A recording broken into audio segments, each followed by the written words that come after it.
So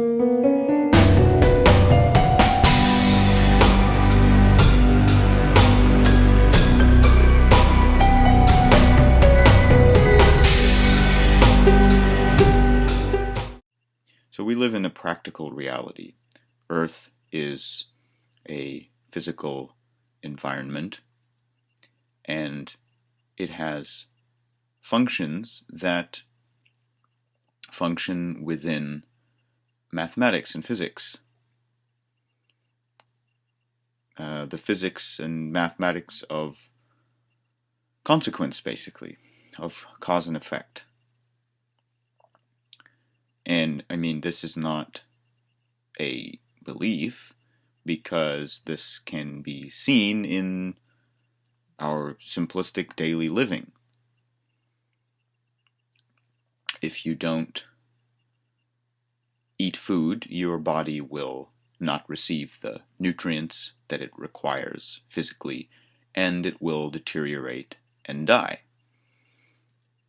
So that is a physical function of this reality that does not go away when you just change your belief. So the point is that with a practical approach to spiritual awakening, one would want to look at that principle and expand it from the smallest to the biggest, that principle of seeing where there is consequence, and then accordingly make sure that our relationships within this reality, the relationships between humans, animals, and plants, are such that they ensure optimal, effective functioning and support for all the parts of this earth. That again is like simple, physical, obvious common sense that, does not require philosophy to back it up. It only requires the sense, the intellisense, to see that life on Earth should be effectively functioning and supported optimally. That's simply a decision. So the problem with spirituality as it exists is that it's not approaching the spirit from the perspective of the practical spirit, which is like, you have a physical body, and then you are like in your physical body, and you can move your physical body within participating in this reality. So that which is moving the physical body should be a spirit, an animating force that is aligned with the realization and understanding of how to move the physical body in participation to create and protect that which is best for life on Earth. That seems to be a pretty simple common sense concept. However, spirituality as it exists does not approach the spirit from that perspective. It approaches the spirit from the perspective of make-believe, where it's not enough, apparently, that we're just here in a body participating in this reality, but that there must be more to it, that it's not enough to just work within the relationships that are here as this reality and make sure that they're aligned with principles that are based on the value of life. It's not enough to simply just live in a way that's best for everyone. There has to be shiny lights and sparkly, heavenly, higher dimensions involved. There has to be some other world out there where there's no consequence and where you just get what you want all the time, and you don't have to consider other beings because it's just all about me and my heavenly experience that I can manifest instantly. It's like, apparently that's what the spirit is this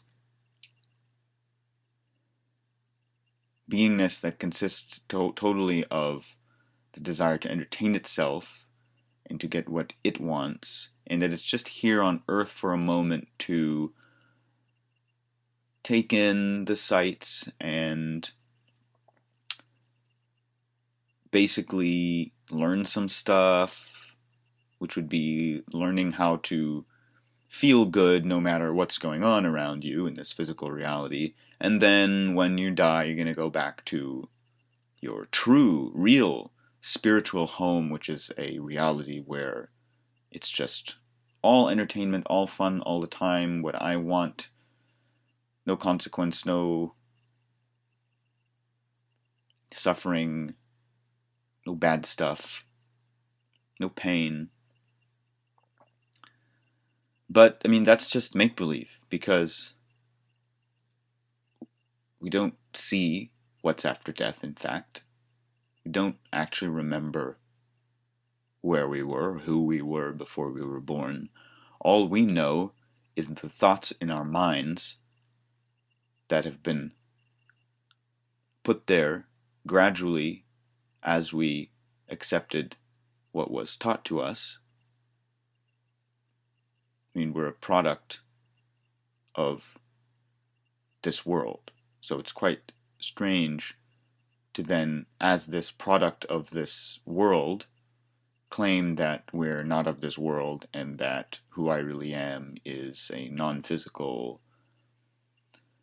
spirit being of light that belongs in a realm of light and love and shiny heavenly scenes and spaceships, when in fact all of that stuff, all of those descriptive visuals, are that which we read in books, websites, and altered and changed within our mind's eye to more specifically suit our self-interest. So it's like you're not actually realizing or seeing anything about the afterlife. It's obvious. It's just in the mind as a picture.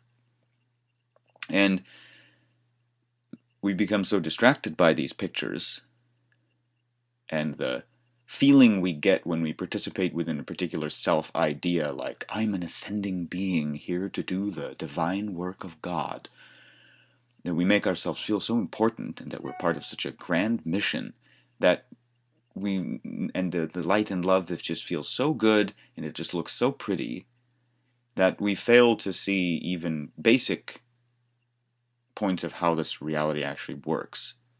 For example, the idea that you can send out your thoughts and desires and just to the universe, to some source out there, and just feel like you already have everything that you could possibly desire, and you just align yourself with that feeling for a little while, and then this source out there is just going to send you what you desire. Like, it will just actually manifest the stuff out of thin air, and then you'll get it. Vacations, products that you want, a certain maybe musical instrument that you've had your eye on, or a kind of spiritual decoration for your home, kind of a certain clothing that maybe you get on sale because you used the law of attraction to make yourself feel like you were going to get it for half price, and then, oh my god, next week you go to the store and it's on sale for 50% off. The source has answered my desires. You know, stuff like that. Cheap tickets for vacations. Oh, there's a parking spot. I used the law of attraction to create the parking spot. It was there right as I drove into the parking spot. There was 5 million cars all around, and I just drove right to that empty spot. It can't be luck. It can't be coincidence. It is me using the law of attraction. And so it's like we get caught up in the excitement of, oh my God, I am apparently manifesting this stuff for myself, that we fail to grasp this most simple how-tos of the earth reality. I mean, all of that stuff that we're getting, that we're attracting, and our experiences of light and love and peace, that's built upon a foundation of what? We have enough money that we can have a nice place to live, we have food, clothing, we don't have to worry about paying the bills, we have enough money. So, we don't have anything to fear. We're able to survive, we're able to provide for ourselves, and we can go and buy stuff that we want. We have free time in which to participate in all kinds of self-ideas and beliefs and made up alternate realities in the mind and make ourselves, and we practice it. We've got the free time to practice it enough that we can really specify the feeling to be the feeling that we really want to feel, like a really energized feeling of light and love, or you just practice it for long hours, constantly specifying your idea of the grand mission that you're here to fulfill until you just make yourself feel so incredibly magnificent. I mean, you need money, which means you need a job, some kind of stable income, to be able to have that kind of free time. And currently jobs exist within the context of consumerism. The products that we're manifesting and attracting, and the products and services, and the vacations, and the parking spots, and the clothes, and the little opportunities that open up, as all existing in the context of the consumer system, the money system. And what is not understood, what I certainly did not understand when I was a light worker, is that where all of this stuff is actually coming from, what the entire system is actually dependent on, is not some source of infinite abundance out there that's just kind of manifesting all the resources. No. I mean, everything that we go and buy in the store, most everything that we touch and see, is dependent on actually oil. All of the light and love and the shiny pictures and lights, all the bright consumerism is actually dependent on the black stuff, which is oil, fossil fuels. Now, what is oil? Oil, or petroleum, here from Wikipedia. Crude oil is a naturally occurring flammable liquid consisting of a complex mixture of hydrocarbons of various molecular weights and other liquid organic compounds that are found in geologic formations beneath the Earth's surface. A fossil fuel, it is formed when large quantities of dead organisms, usually zooplankton and algae, are buried underneath sedimentary rock and undergo intense heat and pressure.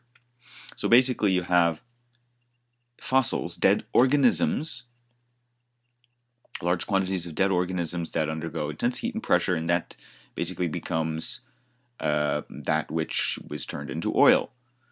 And this is not renewable. It's not something that the Earth is producing. It's a deposit. It's like a reserve that's there, and when it's depleted, it's gone. And without this oil, we could not have consumerism. I mean, here's a list of a few things that are actually made from oil in some way.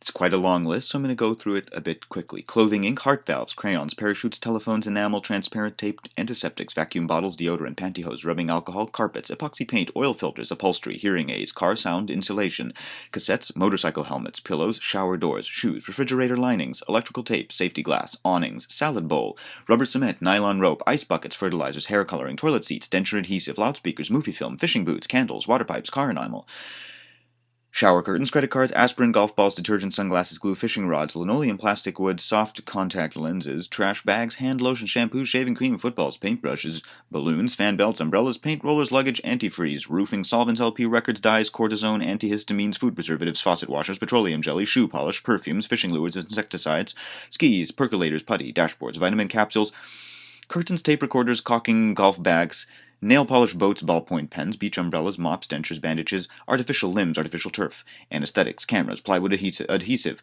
glycerin, cold cream, typewriter ribbons, refrigerants, insect repellents, car battery cases, TV cabinets, life jackets, ice chests, eyeglasses, ammonia, guitar strings, roller skate wheels, house paint, drinking cups, tennis rackets, electric blankets, ice cube trays, lipstick, hair curlers, tents, combs, toothpaste, toothbrushes, unbreakable dishes, dishwashing liquids, tires, sports car bodies, floor wax, model cars. So as you can hear, that's quite a long list. And I mean, this is just not simply considered. I never considered this as a light worker. What that I am touching, that I'm buying, that I'm utilizing it within my lifestyle is coming from oil. And where does the oil come from, and how much oil is there? I never asked myself those questions because I was never suggested to learn about how this reality functions in all the spiritual material that I read. The only suggestion is how to use one's imagination, how to feel good, how to raise your vibration. There's no suggestion of educate yourself as to the actual physical functioning of this planet Earth that you're living on. Investigate where everything comes from, how it's made. The how-to. The focus is not on the how-to, the focus is on the what can I experience. That's it. It's like experience only. That's the only point that exists is experience. But without oil, without consumerism, our whole experience of a peaceful light worker could not exist. I mean, if we're existing in some slum somewhere, slum city, that's where we had been born, and you have to daily do whatever necessary just to get some scraps of food so that you can stay alive, you don't have the time to become one of these magnificent light workers. You simply do not. I mean, you can go and live in one of those slums and, see how much free time you have. Again, something I'd never considered as a light worker.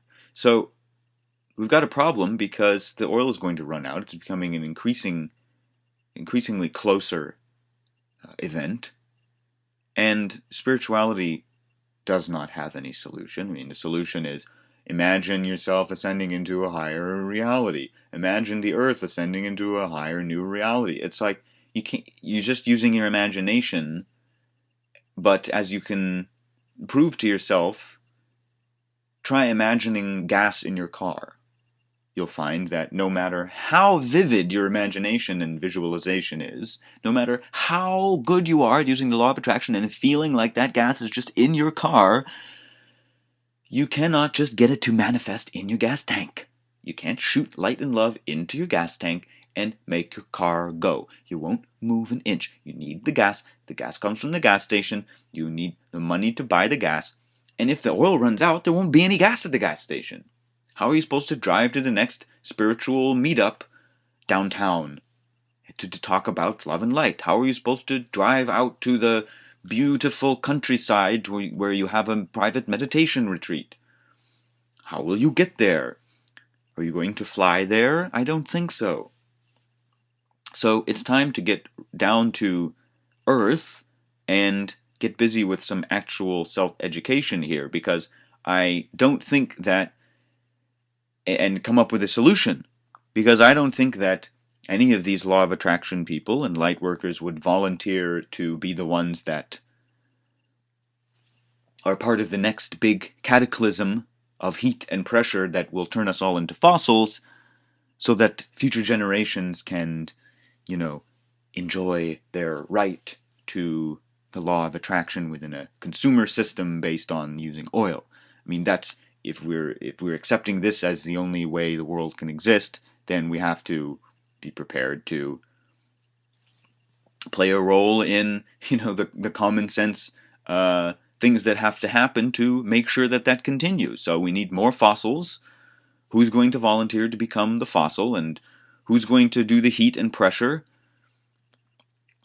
Is the source going to sort of balance things out to make sure that the future generations are able to have their desires manifested? Is this source going to actually make this cataclysm happen? I mean, that would seem like it's only fair to the future generations who want to practice the law of attraction, that the source would at some point have to step in and say, okay, look, your time is done, you've used up all the oil, you can no longer practice the law of attraction. So now we have to prepare for the future generations to be able to practice the law of attraction. So you're all going to die, you're all going to become fossil fuel for the future generations. This is like basic physical reality stuff that cannot be denied. I mean, this is not an illusion. Geology is not an illusion. Physics is not an illusion. Mathematics is not an illusion. And physics and mathematics is the basis of this reality, the functions of it. It can't be changed with, a simple statement like, oh, that's an illusion. Love and light is the source of everything. It doesn't work that way. Love and light is in fact the delusion and the illusion. It's time to come to terms with this obviousness, as nothing has happened on December 21st, 2012, and nothing will happen, because this physical world does not obey the laws of imagination. It might seem to if you have enough money, and you kind of even forget that you're even using the money to bring all of this glorious stuff into your life. Oh, I imagined it and it came true. You didn't actually. There was actually money involved. There was actually transactions involved. Please, can we be done with the light and love and the ascension? It's time for a real solution. We need an actual economic system that supports life and that is sustainable. And sitting on our ass, trying to send our ass into a pretty picture, is not going to do the trick.